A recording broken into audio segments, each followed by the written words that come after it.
Ay kuya, ako si Ichan Concepcion, ang pinakamaganda mong housemate mula sa Singapore. Sobrang excited na ako sa PBBDCC at sa katunayan niya isinasa buhay ko na siya. Ichan, pabisi ka naman. Okay. Wala naman, wala na iba. Ganda. Ako ang dapat maging housemate mo kuya kasi una sa lahat matulungin ako at meron akong angking dali. Kuya Ichan, saan ka nakabili ng tuyo? Padala ni mama. Sarap. Natinig ka? Huwag ka mag-alala.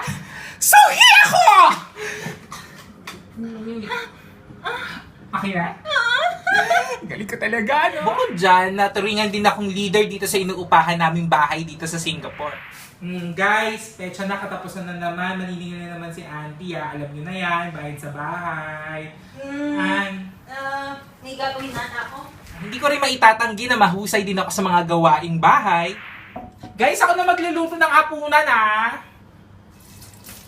Hapunan? Hotdog na naman? Sarap talaga. At higit sa lahat, syempre, sobrang mapagmahal ako sa pamilya. Kuryente na naman. Nakakaloka naman. Ang laki-laki na binabayad. Araw-araw nagbabayad ng kuryente. Ayaw, wala tayong pinto ng ref, kaya ganun kalaki binabayaran. O sige na nga. Sige, pakapit pa kayo ng kontadora. Okay lang, sige, kahit mag-deal-deal na lang ako ng SM dito. Sige, bye-bye, mamadala ka na naman. Big brother, alam mo na yan, kontakin mo na lang ako. Alam mo naman yung info ko, di ba? Kuya Ichan, tayo na ako! Teka lang, hindi pa ako tapos sa confession room ni Kuya! Okay, bye-bye, Big Brother!